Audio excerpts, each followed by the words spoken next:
हमारी आपकी भाभी जी, और आपकी भाभी जी एक बार फिर से चुनावी मैदान में निकल चुकी हैं। और देखिए चुनाव तो थम गया, लेकिन चर्चा थमने का नाम नहीं ले रहा है। अब देखिए कि एक तरफ एनडीए की बम्पर जीत हुई, दूसरी तरफ महागठबंधन की बम्पर हार हुई।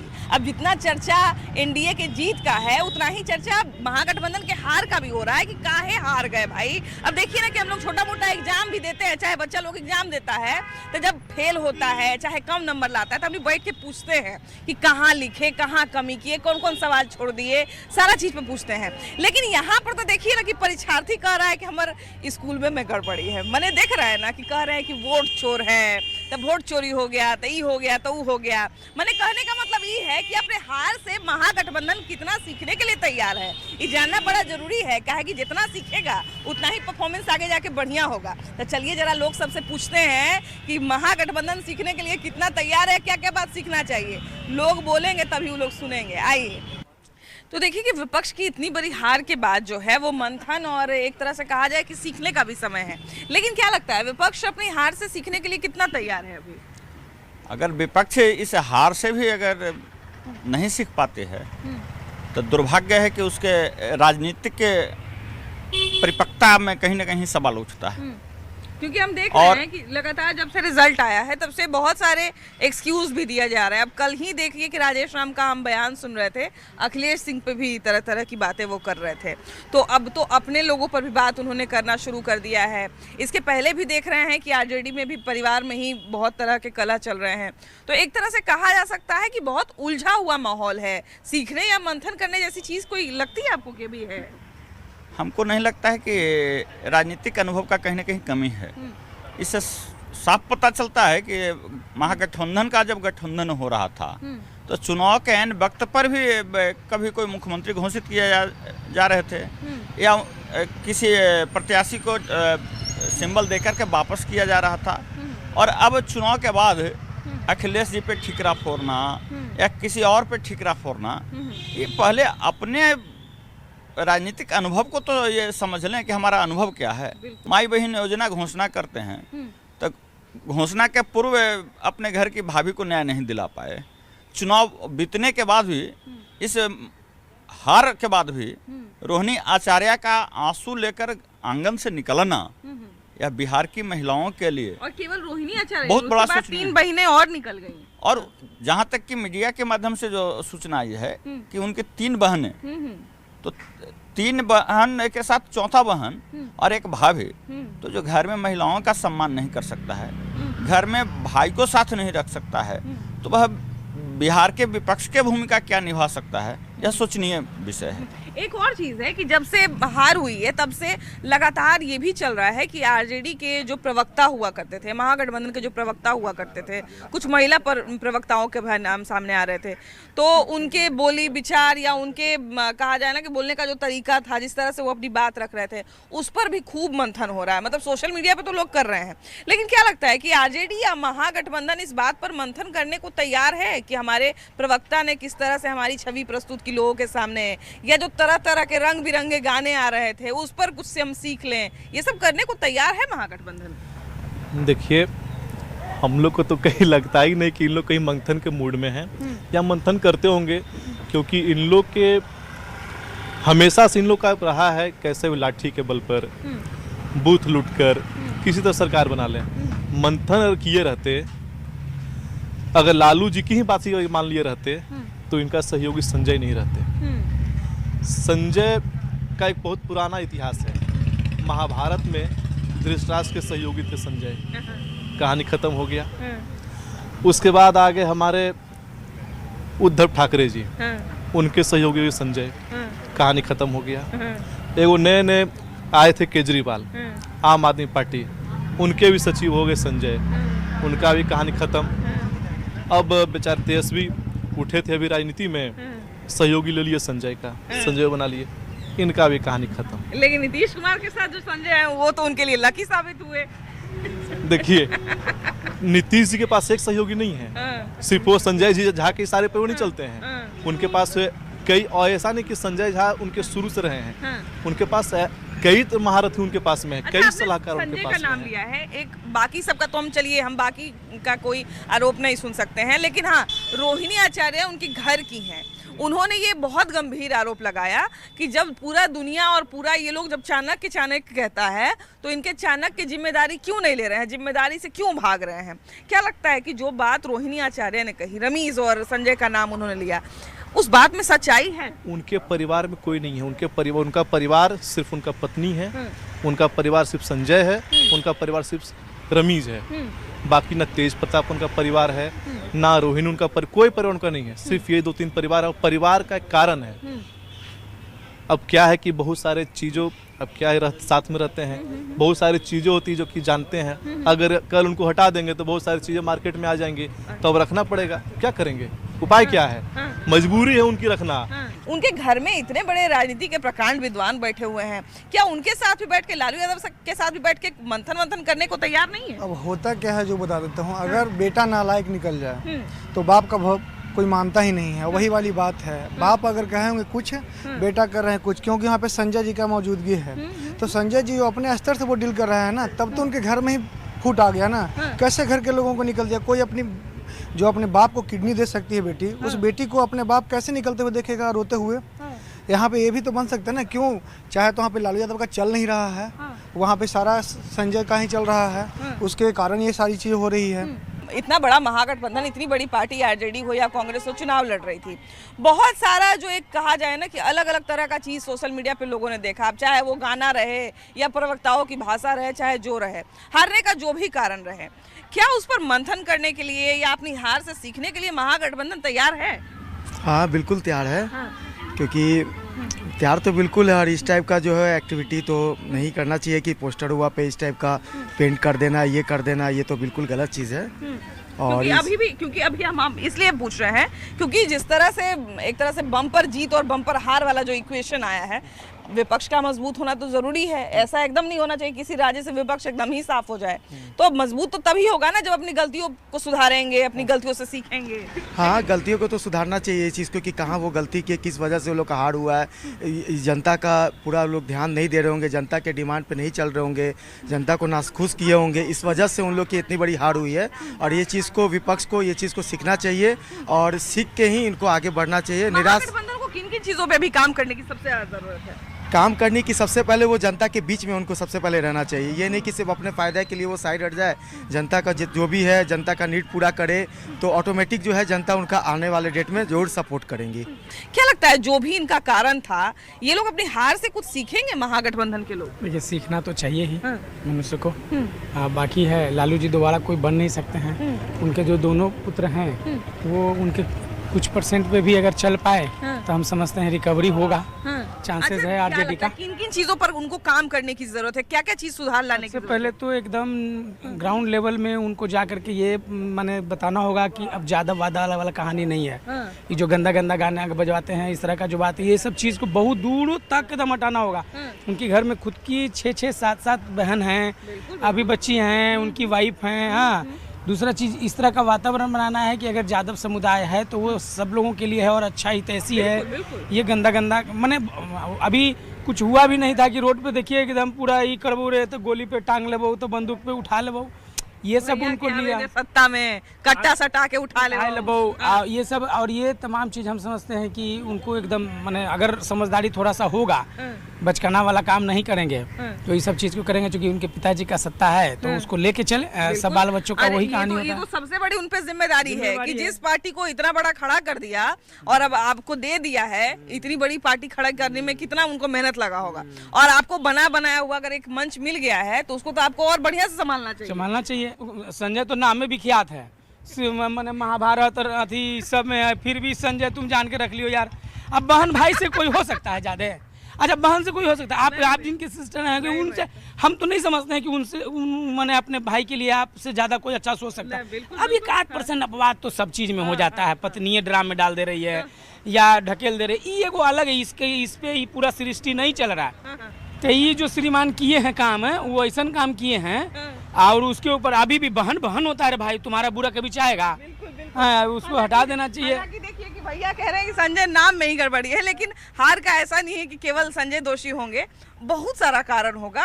एक तो सोशल मीडिया पे जिस तरह का प्रचार गानों के माध्यम से हुआ वो भी है, कुछ प्रवक्ताओं का भी हाथ था, कुछ गलती ये भी हुई होगी कि कार्यकर्ताओं को जोड़ नहीं पाए होंगे। महागठबंधन के इतने बड़े हार का चाहे जो भी कारण रहा हो, वो लोग अपनी हार से क्या लगता है, अभी 4 साल का समय है लोकसभा में, सीखेंगे, कुछ सीखने को तैयार है? मेरे को तो नहीं लगता है कि वो सीखेंगे, फिर वही काम करेंगे जो पहले करते हैं। बिल्कुल। तो भाई देखिए कि एनडीए का ढेर मनी सीटों आ गया, 200 पार भी हो गया, सरकार भी बन गया, लेकिन इस बीच में एक वो जो बहुत जरूरी बात है कि हमारा जो लोकतंत्र है उसके लिए विपक्ष बड़ा जरूरी है ना।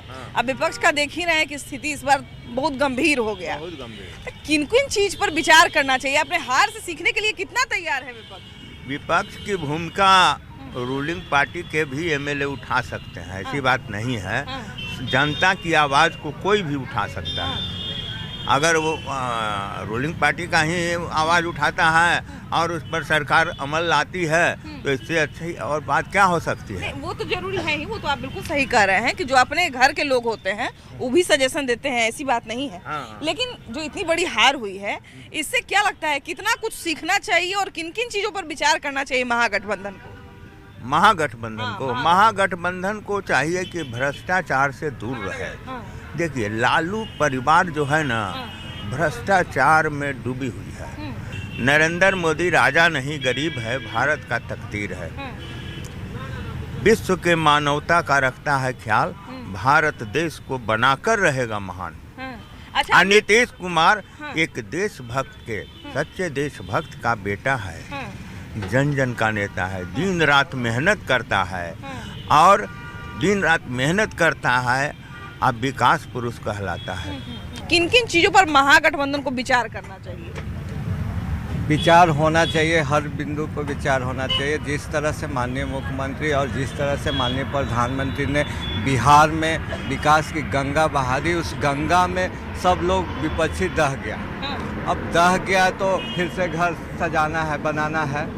अब आपस में फूट और लड़ने झगड़ने से कुछ होने वाला नहीं है, क्योंकि बिहार की महिलाओं ने, युवाओं ने, जिस तरह से महिला ने चढ़ बढ़ के वोटिंग किया, जिस तरह से हमारा वोटिंग परसेंटेज 13% बढ़ गया।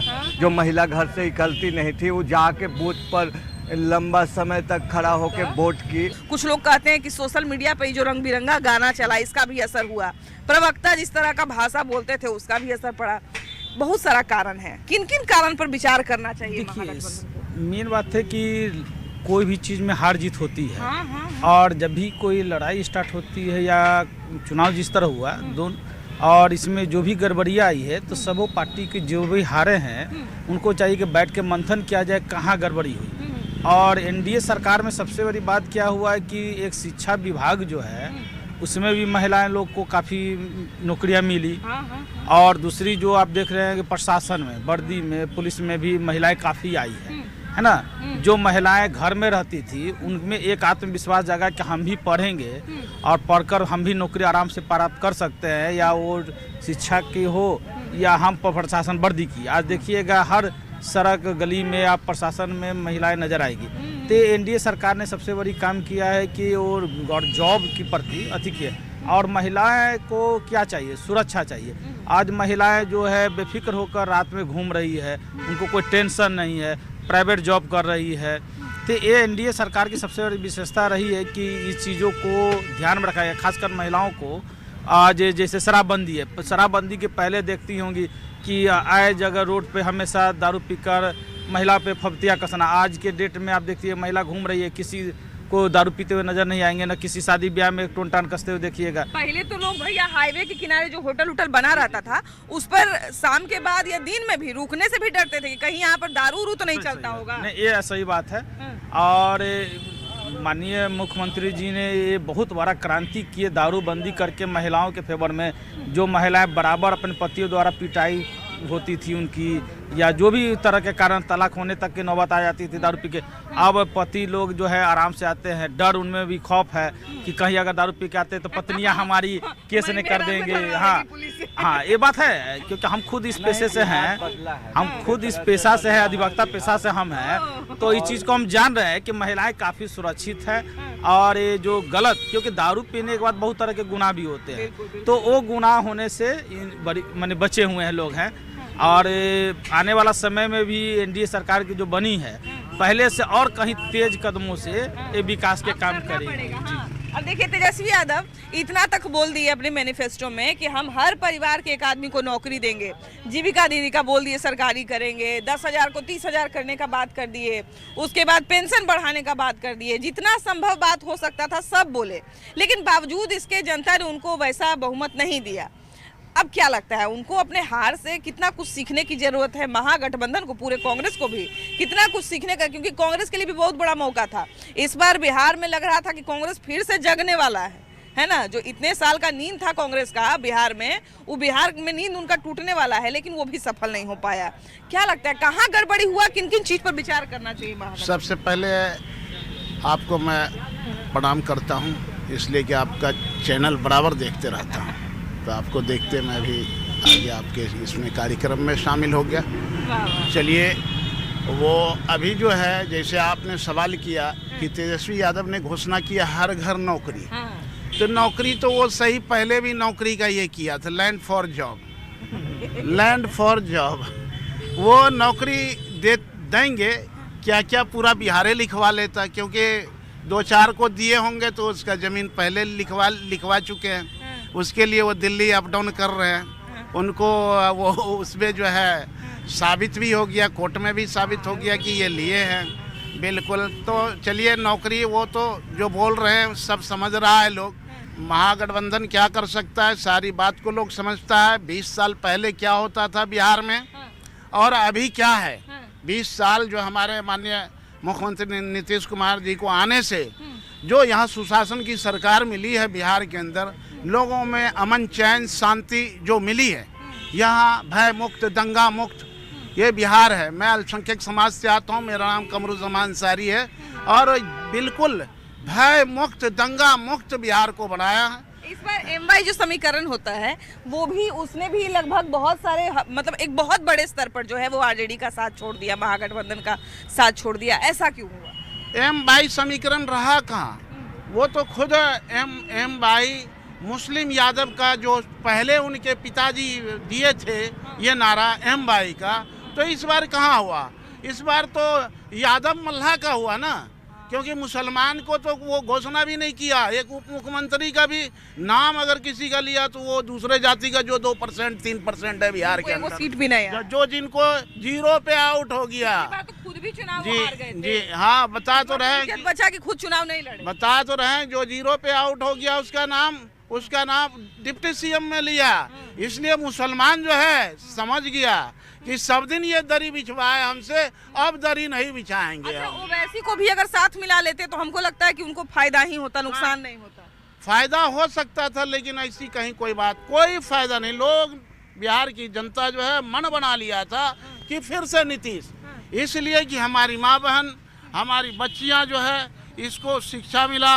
इसके समय में जो है जो बच्ची स्कूल नहीं जाती थी, डर के मारे पहले स्कूल नहीं जाती थी, उसको साइकिल दिया, साइकिल से पूरा लाइन लगा के जाती है अभी बच्ची। बहुत सारे लोग भैया ये भी कह रहे हैं कि इनके जो समर्थक जो सोशल मीडिया पर, चाहे इन्होंने जो बहुत माने आरजेडी के सरकार बनेगा तो यादव रंगदार बनेगा, ये सब तरह के जो गाना उना सब निकाला, एहू सबसे कुछ कम गड़बड़ा, ये सब छेछड़ा माइंड का आवाज है।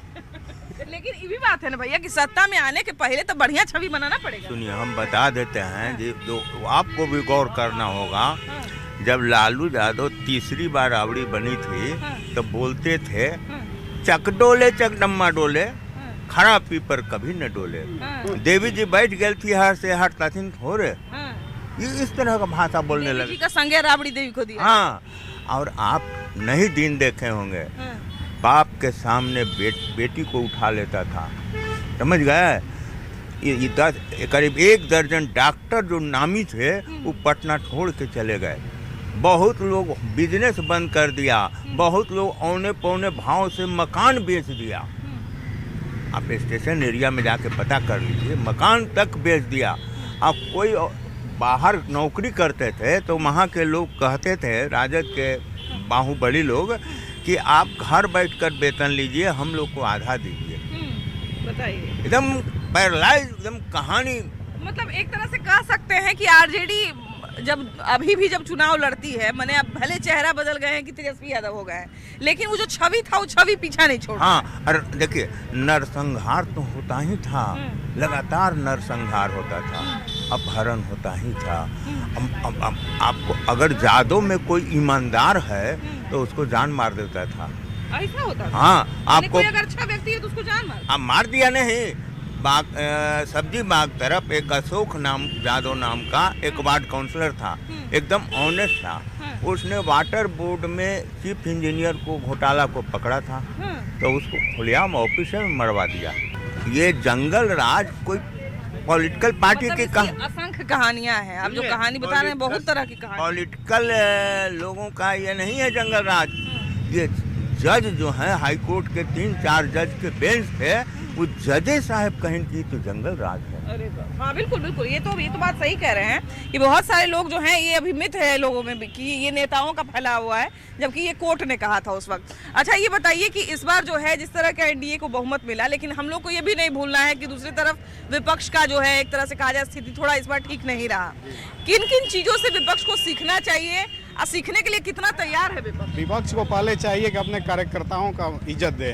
कार्यकर्ता जा रहा है तो उसको आप इज्जत नहीं दे रहे हैं। आप रैली में निकल जा रहे हैं झुंड बनाकर। एक दिन से कोई पार्टी बड़ा नहीं होता है। बीजेपी का संघर्ष देखिए, 2 सीट से आज यहाँ 250 सीट, 400, 300, 350 सीट हम लोग ला रहे हैं। फिर रिस्पेक्ट चाहिए, प्रत्येक कार्यकर्ताओं को आप आदर सम्मान के साथ बुलाइए पार्टी ऑफिस, पता करिए कि कहाँ कमी रह गया, फिर से आप उठ सकते हैं। जो मेहनत करेगा वो आगे बढ़ेगा।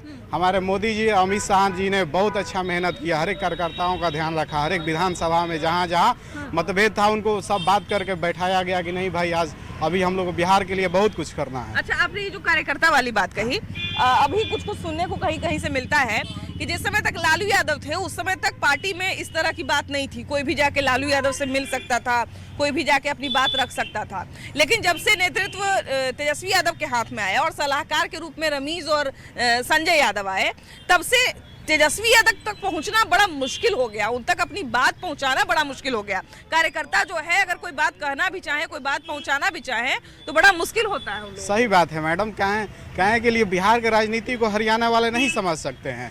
हरियाणा वाले यादव जी तो खुद बीजेपी के सपोर्टर हैं। अरे जी, इसलिए यहाँ भी कहीं ना कहीं वो बैक से हो सकता है सपोर्ट कर दिए हो बीजेपी को। चोरी हो गया। हाँ, यस मैम। ये वोट चोरी सब कुछ नहीं है। मेहनत करिए, हर एक कार्यकर्ताओं को इज्जत दीजिए, आदर के साथ बैठाइए। लालू यादव जी थे जो कार्यकर्ताओं के साथ बैठते थे। कार्यकर्ता भी तो इस पर मामला गड़बड़ा दिया, ऐसा गाना रंग बिरंगा बनाया कि ऐसा ही माहौल खराब। मैडम, आप में ना गलती है, ये खुद सीखना पड़ेगा। आप बात करिए कि नहीं, छवि सुधारिए, ऐसा गाना नहीं गाइए जो हमारे समाज के लिए हानिकारक हो।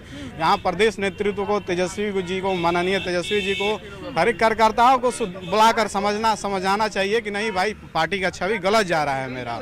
इसको देखिए, अभी के समय में हमको लगता है कि छवि बहुत बड़ी चीज है, इसलिए जो भी पार्टी के लोग होते हैं वो आप आजकल देखते होंगे कि अपने पीआर पर यानी पब्लिक रिलेशन पे बहुत ध्यान देते हैं। उनका छवि किस तरह से दिख रहा है, लोगों के बीच में जा रहा है, इन सब चीजों पे बहुत ध्यान देते हैं, क्योंकि लोग जिस तरह से देखेंगे उस तरह से सीखेंगे और उसके बाद जो है उसी आधार पे वोट करेंगे। तो ये बहुत जरूरी है अभी के समय में। अब महागठबंधन इन सब बातों से कितना सीखती है ये तो आने वाला समय बताएगा, उनके परफॉर्मेंस से पता चलेगा कि कितना सीखे या कितना उस पर काम किए। लेकिन फिलहाल आप जरूर बताइएगा कि महागठबंधन सीखने के लिए कितना तैयार है और क्या क्या सीखना चाहिए। कैमरा पर्सन अजय दुबे के साथ आपकी भाभी जी, बाय बाय।